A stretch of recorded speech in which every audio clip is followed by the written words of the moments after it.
gentlemen, please welcome to the Los Angeles Times East Coast Contender Q&A series, the director of this film, Brian Goodman, and the star, Mark Ruffalo.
All right, pretty good movie, huh?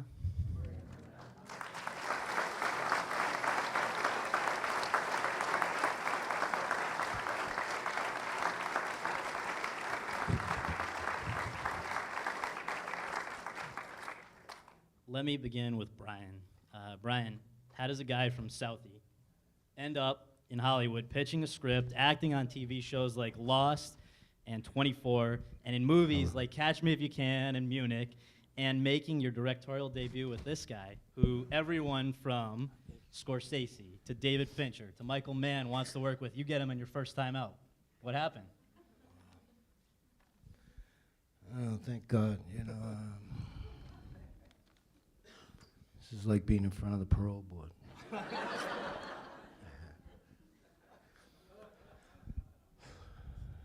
Look, the reality is this. I think 85% of us have a story in their life that could be portrayed on film, and it's a real difficult to piece it together in 110 pages and keep it interesting. It's not like I lived the life of Mandela. I just, I felt nobody loved their kids more. I love my sons, and I just wanted to tell a story about a guy who wanted to be a father, didn't know how, and wanted to stop grinding it out there in the street and knew nothing else. On that note, I just want to introduce, we have a large number of people here from the Goodman family, but particularly Brian's sons, Yeah. Brian and Mark. My son Brian. Where are you? Right here. There you And Mark.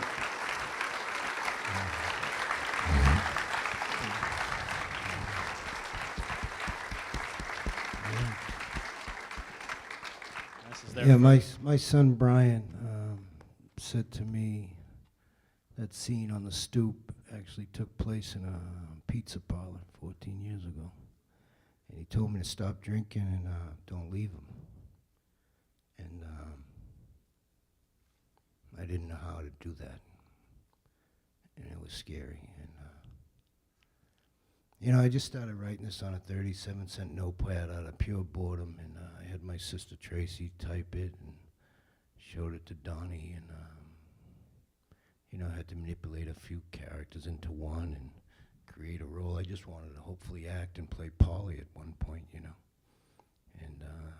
could have made it a couple times in Canada, and I didn't want to do that. Met with a couple of credible directors, and they just, if you didn't get that world, and so 3 years ago they encouraged me, and I've been preparing and hoping to direct at some point. And I just have to say, and I know this is going to make Mark uncomfortable, this guy made a dream come true for me, and it means the world to me.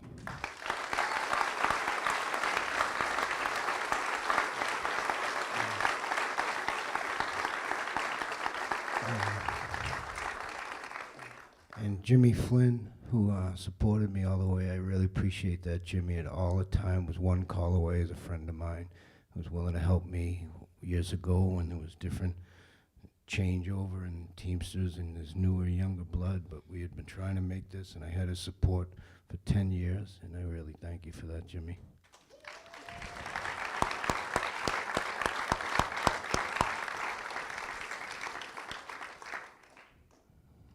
Mark, I understand that, well, first of all, I'd be interested to hear how you two connected in the first place. But after that, I know that because of your friendship with Brian, you felt a particular sense of responsibility to tell this story properly and do justice to Brian. And I hope you can talk about that. Yeah, Brian and I were working on a movie together 7 years ago called The Last Castle. And, here's this a bunch of Hollywood actors trying to be prisoners in a real prison. And then there's this one guy who just was like sticking out like a sore thumb. But because he was so authentic. And I immediately was attracted to him. So honest, so real. And we started talking one day, and he really, quite frankly, scared the shit out of me as well. And he said, "Hey, listen, I got a script that I wrote that you probably got a stack of scripts on your desk about this high, and if this is gonna go to the bottom of the barrel, then what was it? Don't take it. But if you're going to read it, I'll give it to you." And you have a script handed to you on a set by somebody, and that's always scary because mostly they're not very good. And that was also compiled with the fact that he scared the shit out of me already. So I knew I had to read it. Plus, you can't lie to him either because he knows when you're lying. So, much to my surprise and actually happiness, I read that thing. I read it in one sitting, and I was completely swept up in the story and moved by it. And so it was easy for me to come to work the next day and face him. But in the journey of the last 7 years of watching Brian try to get it together with different combinations, he and I tried together at one time, and watching him struggle, and I gotten to know him. And, quickly became a very good friend of mine, and was a very good friend of mine during a particularly tough time in my life. And never wanted of anything, just what you see up there with Paul, and how highly he holds friendship, and I knowing what his life was, it did mean an enormous amount to me to be able to show up and tell his story in an honest way, and not a Hollywood way. So I used to tell him all the time, I can't play this part, man. I don't have it in me. I'm scared. And what would you say to me? He'd say, "I'm scared to death," and I'd say, "Well, bring that. We'll film it." Because I've been scared to death my whole life, so I figured that was a good start. Brian, what was it like for you revisiting your story and watching it be retold? I'm sure you'd thought, of course, about your own experiences, thought back about it when you were writing it, whatever, but now you were seeing it, and did it strike a different chord? What was it painful, cathartic? How would you describe it? Both of those things. For one, therapeutic. There's some students here that want to be filmmakers. I only hope you experience half the ride and the journey I did making this film. I mean, there was moments I couldn't yell cut. There was a scene when I used to try to fix everything with a fast buck. There was a scene one time where I said to my wife at the time, who used to make a bed in her basement for me, I tried to say, "Here, pay the tuition." And she said to me one time, "Well, when are you going to realize your kids need a father?" That scene there, I couldn't even yell cut, because as you get older, you heal and you make amends and you do a lot of things. But for the first time in my life, I really seen, from her end of what she was, doing both of our jobs as a parent. I mean, streets and making money and all that. I never wanted to tell that side of it. embarrassing and humiliating to show a film where the gas is going to be shut off. You couldn't pay your kids' tuition. I mean, that hurt. You know, that was very painful, and to put that up there, you know, was everything. Therapeutic. It was scary, humiliating. Yeah. And Mark, on from your point of view, how did you find a way to really try to understand Brian's experience? To the best of my knowledge, you never went through on yourself anything quite like that. And very few people have. But I just want to raise one point, which is that you're often compared, and I certainly see things like this when I watch you on screen. There's people have made the comparison to Brando, and I know it's a big, tall task, but they say even the way you look and the way you talk and things sometimes is evocative of him. And but beyond that, he was a method guy, and I wonder if that's what you would call yourself, and how you, whatever your approach is, how you applied it to this character, which is, must have been a challenge when you have nothing at all in common with the traits of the person you're portraying. Maybe you do. I don't know. I had Brian leading me through, and I had 7 years of knowing him and actually preparing for it, although I didn't really realize that's what I was doing. And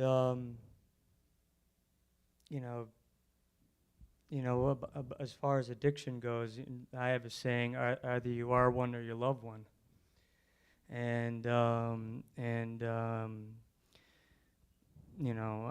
have a lot of people that I love that are addicted to drugs and alcohol. Most of them aren't recovered, and so, I know that pain, and just spending a lot of time in South Boston. Brian took me from here to there, all the places he grew up. Told me about where he was shot, where he, where a guy was waiting for him outside his door when he was a kid to kill him, and showed me where he slept in the hallway, and, I just soaked it up. And Brando and I come from, kind of the same school. I studied with Stella Adler. And but it wasn't anything about like dragging your own life experiences or dragging yourself through. It was more about just really doing the work and studying and then throwing it away when you show up on the day. The common denominator that we had in common, we pain is pain, and I think everybody's been through that. And the first place I brought him when he landed in Boston, I took him right down Oak Colony Project. Remember, it was like 1 a.m. and he just I picked him up at the airport, and we went right there just to start soaking it up and smelling, Boston. But I'll tell you, the one thing that we had in common is we've experienced pain in life, which I think we all have, and that, I think, was the main link to get a Midwest guy who grew up to play an inner city guy. That I loved and accepted that challenge, because I knew I just could see Mark playing this role, for a long time. Well, it's interesting you talk about pain, because the original title of this movie was Real Men Cry, which is the line that the person, Brian's friend, your character's friend, tells Brian he finally learned after 50 years. And I want to ask you guys why it was changed to What Doesn't Kill You.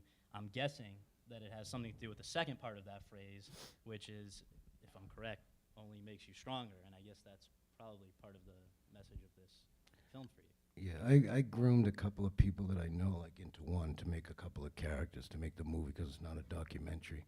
And my friend Peter Kuing back there, he was behind Sully as my sponsor. And marketing people got involved. I always thought Real Men. I thought Real Men Cry was a title that I wasn't. We grew up in the era of I'll give you something to cry about. Stop crying, you fucking baby. This and that. So as you thaw out in sobriety, I would be crying at commercials. And I thought it's okay to cry, right? Real men cry. And for some reason, I just threw that on there as the title. And then it got to the point where I thought, a real human being would respond to it. But then they have these people in front of a Long Beach mini mall outside a theater saying, with a clipboard saying, "You want to see a movie? What's it called? Real Men Cry?" No. So they come back and they say, "Well, it didn't go over too well with the people." I said, "Well, that's because you present it like this." It's I said, "You might be able. I think it will attract women. Real Men Cry, and I think we can maybe get the guys in the theater with the trailer, And I was overruled. And they gave us a long list, and I think at the end of the day, I'm very comfortable with that title because I think everybody here can identify with what doesn't kill you, can make you stronger. Next year, Mark will appear opposite Leonardo Dicaprio in the Martin Scorsese film, originally called Shutter Island, now called Ashcliff, and that was shot in Boston. And one of the stars of this film, of course, is the city of Boston, which is everywhere. It seems very authentic in the way that we've had a few films recently. The city's been lucky: Mystic River, Departed, Gone Baby Gone. In terms of location and accent and attitude, just sort of totally authentic. And I particularly got a kick, for instance, out of the I don't know if everybody caught this, it was really quick, but the handwritten poster in the barbershop explaining the fluctuating hours, whole poster. But anyway, speaking about Boston, was there ever any doubt that you'd actually film your Boston story in Boston, and what was your experience doing that? Both of you, I'd like to ask. Well, I not only had doubt, I had rejection. I was told you could make it in Canada, we could do it, and then fortunately time passed, and I took every kick in the stomach, and anybody who's tried to make it's not even easy to make a bad movie. It's not. It's really tough to make a movie. It really is a lot of work, and I only set out to hopefully make a movie where two people might look at each other and say, "That's a good story." But to get it done in Boston, we were just fortunate. Mark used to say to me one time when I'd be, just to ease me a little bit, "It's going to taste even better. I know it sucks, right?" Because he got called early when we were going to do it a few years ago into rehearsals for this Jane Campion movie. And then fortunately, I had a guy in mind that I played his father in a movie, a younger actor, James Franco, and we did a table read, and he was too young for the role, and he thought he was, and I expressed to him my frustration as a friend, and he said to me, "Well, maybe, why don't you come back my way, and we'll see if we can, just as a gesture and friend." And he always believed in the material because I wouldn't take advantage of my friendship with him, and he knows that. And then went back his way right away, and then we made it happen. But to answer the question, the tax incentives in Boston and Massachusetts became film friendly, so a lot of things started to, come into place. And Mark, your Boston experience? I haven't really been to Boston, and one of the great things about being an actor is that you actually get invited to go into worlds that most people, especially South Boston, would never be invited to go into. Actually, they will kick you out, and especially someone looking like me. And I got to see South Boston, like the real old school South Boston, from an inside point of view. And I have it's not surprising to me that South Boston actually is like a cultural sort of, cornerstone for American culture. It's a tough place. It's really bright people, working class people, really connected to their roots and community, and they really look out for each other. And it was just all you South Boston people, were really very, very cool to me, and I got a great haircut there too. And as we were joking earlier, we discovered how many relatives you have here tonight. There's a lot of people, but Yeah, Between people me and say Brian, that. yeah. But I really love this town. I would be happy to come back anytime. We're gonna call you on that, I think. Cool.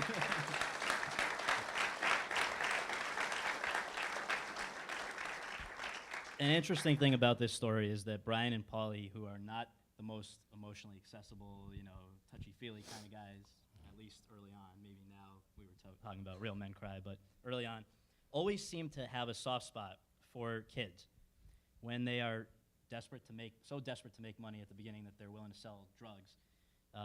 They first make sure that none of the supply is going to be sold to children. When they are in prison just days away from being released, they risk everything to take care of a child molester who they heard is just on the cell block. And the list goes on, but these two guys were introduced to the world of crime as kids and were maybe therefore sort of robbed of their own childhood. And so I wonder if that's the reason, or maybe there's another reason why they seem to be particularly protective of kids, despite being anything but softies the rest of the time. Well, I mean, here's the thing. I come from, I believe, good stock. You know, my mother and father are good people. They had problems. You know, they split up, and kids become victims of. My mother was 22 years old with 4 children. You know, it's a lot back then. My father drove a truck for local 25, was never around. She had a full plate, and unfortunately my mother had some breakdowns, and it was a big struggle. As you get older, you get to look back at it. As a young kid, I was a rebellious kid. I wasn't just a poor kid locked out in the street. I was acting out, and I became too much of a handful. Might be too young in some people's eyes, but I see the whole picture, you know. And so I wouldn't come in when I was supposed to come in, and I wasn't supposed to, you know, eventually sleeping in hallways because I was running around the streets. But to get to the answer of that, we were instilled the basics, you know. Respect your elders. You know, we were taught right until, you know, like many millions of homes, when parents split up, you don't have a blueprint. Even when you have good parents who are there all the time and together all the time, it's still difficult to become a parent. There's no learning book on it. Never mind when you witness 2 parents who couldn't work it out and stay together. So before that happened, we were instilled the basics of, you know, respect your elders and all that type of thing. So you come from, you know, I don't know, it's like in your stomach where I remember just seeing that child molester. You know, and I'm not a hero, you know, I just couldn't wait to smash him. I don't know why. I just couldn't, I can't answer that, I don't know why. Well, your buddy Paulie, who I guess is still incarcerated, is that correct? Yeah, I don't get on that road if you don't mind. No, I don't. I won't. I'm yeah. just leading into the fact that Uh-huh. Ethan Hawke, who played Paulie, Yeah. and Mark, they seem to obviously the theme here. Another theme is friendship, and at the press conference, I guess it extended not just from the characters, but into the actors' experience, because at the Toronto Film Festival press conference, Ethan Hawke said, quote, "Mark's the first new friend I've made in a long, long time," which, you know, it's hard to capture the emotion of the moment. I'm not Ethan Hawke, but it seemed like you guys had a pretty unbelievable bond, and he was finishing your sentences. You got a little choked up, and what was that like? How did this cross over from the screen to the real world? I think probably the experience of it. You know, it was a really tough shoot. It was freezing cold. We didn't have any money. We didn't have any, you know. It was just a tough experience. And also, you know,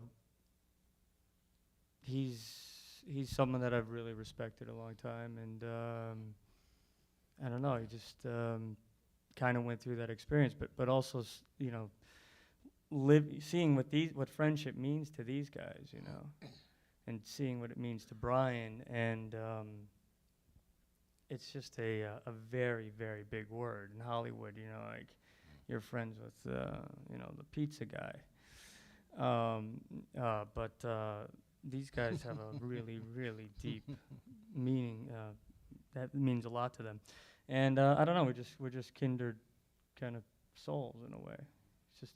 Yeah, just to touch on that, because as a director, I remember seeing what a jackpot that felt. One day I was driving home when I seen together the admiration and respect they had for each other as Mark and Ethan, how that was going to just flow into the chemistry of making the movie, you know. I mean, they've wanted to work with each other. Mark was the one who put it in Ethan's hand, the script, and it really saved a lot of traveling through managers and agents and maybe never even getting them the script. He bumped into him, and they had been looking for something to do together. And Ethan's a very straightforward guy if he didn't respond to it, you know. I mean, I want to just use Ethan's words, but, you know, he wanted to see Ethan play this role. He wanted to see Mark in this role so bad. I mean, not Paulie was an exciting role for him, but he wanted to see him play this character so bad as a fan of Mark and a friend of his that he wanted to do this movie. Absolutely.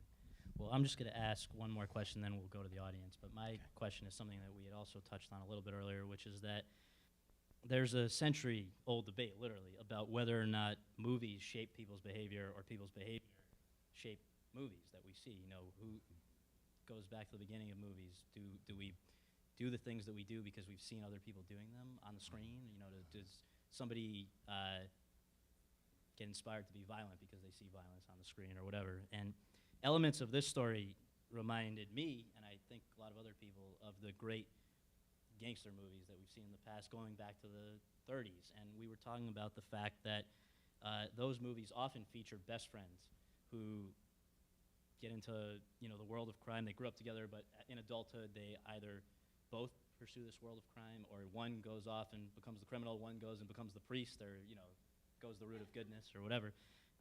And some of them, The Public Enemy, Manhattan Melodrama, Angels with Dirty Faces. You can keep going because it's a common theme. Obviously, this movie is your story. You're not doing a play on another movie. But do you, I wonder just yourself, growing up, did you go to the movies often? Did these kind of people shape the person that you thought was cool to be or wanted to be? And the same to Mark. I know you didn't grow up to become a tough guy on the street like that, but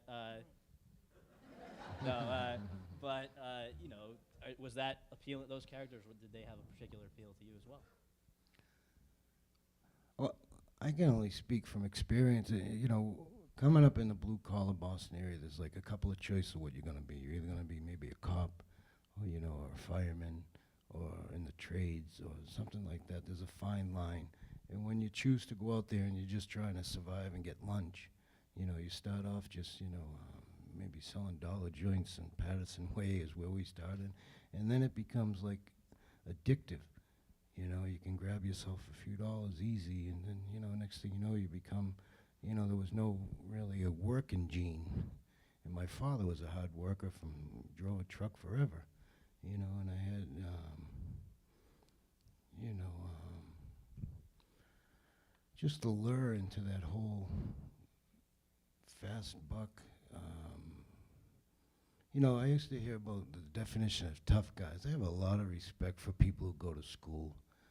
That's really what it takes, you know. I was never a gangster or nothing like that. I consider myself a survivor, you know, just trying to get by. We like to run around and, you know, make money and drink in Faneuil Hall and have a really good time. And we did, you know, but then the addiction grabbed a hold of me. But You did say you went to the movies a lot, though, didn't you? well, you know, there was times my father used to try to straighten me out, and he'd bring me down the South Shore to live with him. And this is now there's like 16 cinemas in all these theaters. You know, back then there was this Westgate Mall, and they had 5 theaters. So my father would, you know, send me to school, and I never went in. And I'd go to the 11 o'clock show, the 1 o'clock show, 3 o'clock show, and the 5 o'clock show. And then he'd stop to drink a little bit after work, so I'd go to the 5 to 7 and make sure I rushed home to tell him how great school was. So I did. I found a lot of, I mean, you could, in South Boston and Boston now, it's really nice that a lot of young kids are willing to say they want to act and they want to do that. But when I was coming up, it would be like saying you want to wear tights. So you know, my mother's favorite actor was Paul Newman when we were kids, and for some reason, him and James Caan, and it was a little funny story that's kind of personal between me and my mother at the skating rink. Somebody said something, and I said, "Who's that?" And she said, so that was I wanted to be an actor since Brian's Song in '71. I seen that movie, and I just was unable to pursue anything until, you know, I was in my 30s, you know.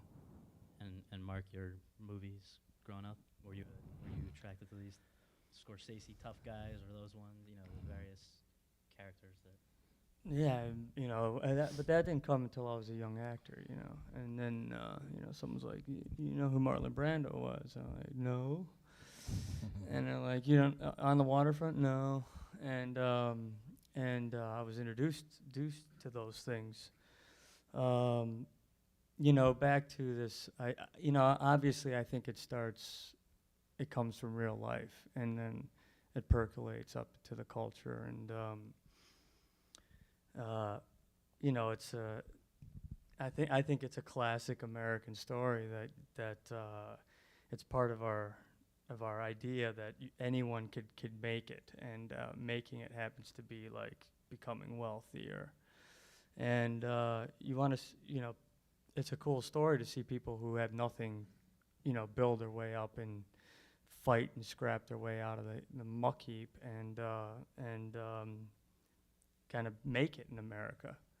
And we've really glamorized the part of the gangster, but that's just because we're all a bunch of immigrants here, I mean, that's where we all started, But this movie takes that idea and then turns it on its ear by having the lead character actually like drop that and do the right thing in a way, And look at him. I mean, this guy, this is him.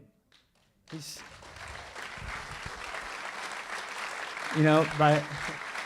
by the grace of what, God or whatever you want to call it, he's sitting up here tonight. And there's a kid out in South Boston or Kenosha, Wisconsin, or somewhere in America who has nothing and has nothing, has no parents to look after them, could be a drug addict, but they could end up here.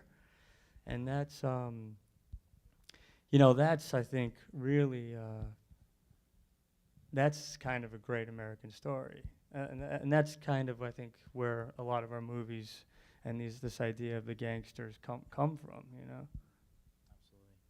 All right, we know you've been waiting. Let's take a few questions from the audience.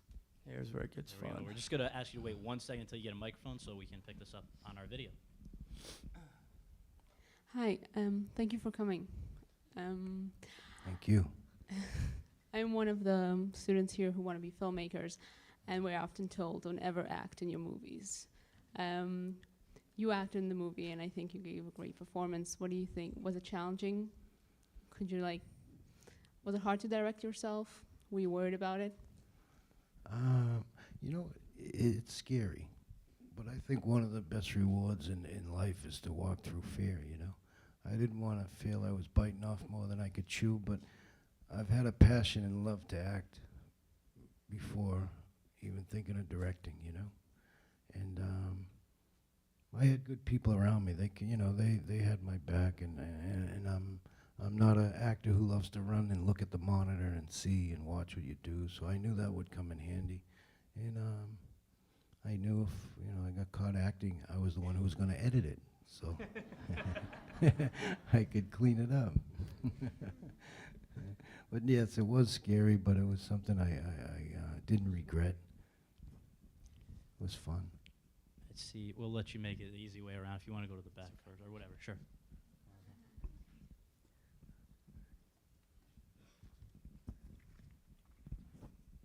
Terrific film, guys. Thank you. Thank you very much. I have a question about the script. Mhm. And how long did it take you to hone down the scenes, get them in the right order that you wanted, and until you became satisfied with it? That's one part of it. But when you initially wrote it, Mhm. how difficult, were you worried about the copywriting of it? Were you worried about somebody taking the idea? Maybe you can comment on that. Not really worried about the copyright of it. It wasn't that important to me. I thought it was a universal story that a lot of people can identify. I have made it through a lot of circumstances, and I'm fortunate to be here. But I wasn't concerned about that. I did it out of pure boredom. I never thought I'd be sitting here talking about the film. I wrote it on a 37-cent notepad in a coffee shop, just to kill time. And to answer the other part of the question is, about 5 years ago, I made a commitment to not do another note or adjustment to the script until we were going to shoot it, because you can get opinions and notes from the guy copying it for you. You know, so you eventually have to just believe in what you're trying, where you have it. And there's notes all the way up to the day you call an action ideas that, you know, the script is like the blueprint of the story. You know, and I had to manipulate it as long as I could stay true to like the main things. Like producers give you notes. If you go out to Hollywood, it's a true story. You're lucky to end up with 30% of it being true in the film. So I had to manipulate a couple characters into one. I was just really holding tight to like the stuff that happened at home, you know, that was really important, you know. Not that I deferred away, far away, because I didn't have to, because it kind of worked. But the script was easy, not easy to write, because they never are. But when you're telling the truth and just laying it out there without embellishing or exaggerating, it just started to flow, you know. Okay.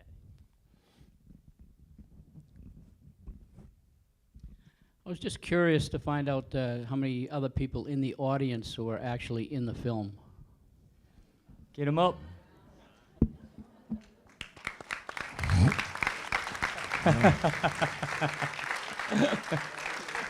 Thank you.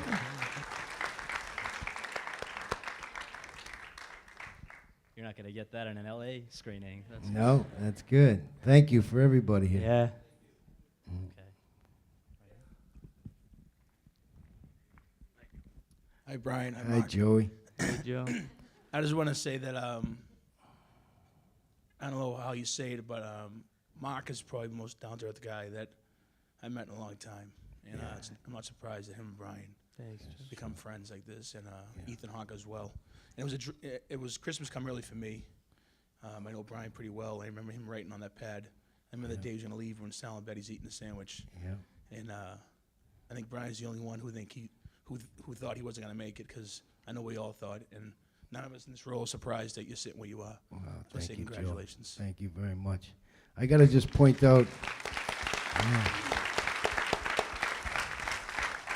this is how real I try to keep it. The actual day, the actual day that we robbed the steroid guys, it was so real. Joey was actually there when it really happened.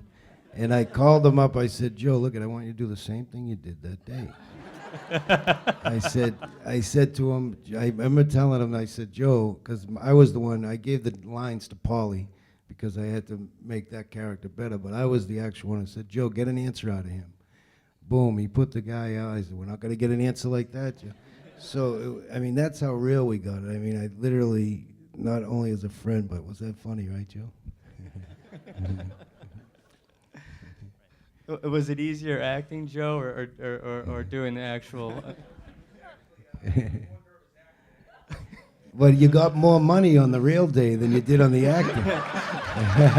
That's for sure.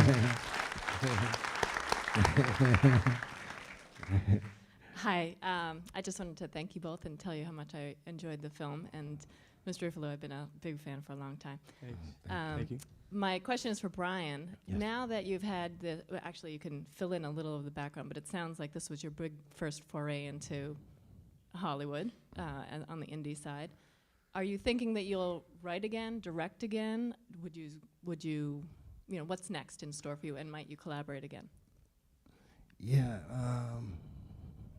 it's funny. You kind of have goals and plans, but it's really fun that you don't know what's going to happen next, right? But right now I'm looking at this thriller, a woman abduction drama that would, Cameron Diaz is supposed to read, and we'll see what happens. But yeah, I'm looking to direct, and it's like one of those businesses you just put as much wood in the fire as you can and see what happens, because you really don't know. But I want to do them both, Somebody asked me, what do I love more, acting or directing? And I really do love them the same.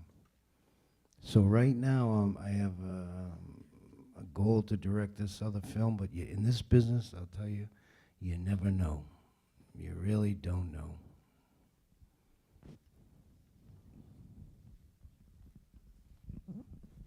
Hey, thank you, by the way, bringing that mic around. I just want to say, Mark, growing up in Boston, you and Ethan did a fabulous job. Oh, thank you. That's coming from a guy that grew up in Boston. I also want to ask you how you approached our accent. That was tough. Thanks, man. Thanks. These guys, the one thing about South Boston people, if you blow, they will tell you right to your face. So that means a lot to me. Thank you. Brian, as soon as I showed up, I said, Brian, I don't know what to do with the accent. Do I need to meet somebody? Should we? Don't you think I should have a dial? Nah, don't worry. Just like, no, Brian, every day. Brian, what about the accent? What do you think about the accent? And what did you say to me? I said, trust me. Well, here's the thing. My opinion of the accent is, there are quite a few degrees of the Boston accent. And I find it humorous, I find it fun, but I also find it annoying. If you watch it in a 2-hour movie, it can get to you, So, very subtle, lay it in there. Say, I wanted him and Ethan, and they grasped the subtlety. They're both that type of actor, subtlety. And I wanted to get like the day players, the guys who maybe had 1 line or 2 lines, and I didn't care if they had the Boston accent that went through the roof, because then you can keep it as real as possible. But I just didn't want him to put his eye on that, because everybody stereotypically, how it is when Boston, anybody in Hollywood hears a Boston movie, it's the first thing that they think about. And it's the last thing I wanted them to think about, because as long as they lay it in subtle, I'd rather them be a subtle, not really over the thing, because then it can affect the performance. I thought, that was just my opinion. So I loved his concern, and I gave him my word. I said, because there was a couple words that, he would say, it's not easy to do. And I promised him, I gave him my word. I said, I guarantee we'll do it again if it sounds funny, and I won't let nothing get by that doesn't sound as good as possible. And I thought him and Ethan really did a good job, because it's a tough task. Yeah. I think we have time for 2, maybe 3. Where are the students? Yeah, let's hear some students. I see in the back. I see. Did they all run away? No. That's what I came here for. Where's your scissors, Trish? All right, we have a student somewhere. This is for Mark. Yeah. You don't have Ethan here to protect it. You want a piece of me now? Well, that's the rapist. The child molester. Seriously, Brian, I'm wondering, Yeah. is there any difference between the cut we saw tonight and what played at Toronto, and is this the No, this is absolute it. final? This or- is it, yeah. This is the final cut in the lot picture a couple months ago, and it's been transferred to film, and so, yeah, that's not an easy task to edit too, and you have opinions and ideas to keep it flowing, but this is the one that we could all kind of agree upon.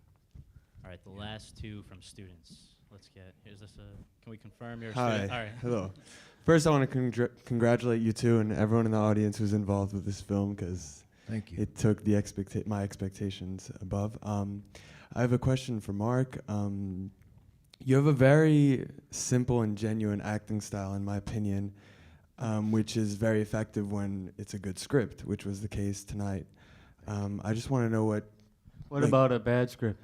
that's more difficult. You got a Yeah. different kind of actor. But I was Thank just wondering what kind of training you have and how you approach films in general, and your kind of philosophy of acting, if you will, if that's not too deep. Is that interesting to anybody? I said I went to Stella Adler Conservatory. It was a real kind of conservative acting, a lot of stage work. I did made my bones in the theater and on the stage. And it's just really my fear of people saying, calling BS on me, that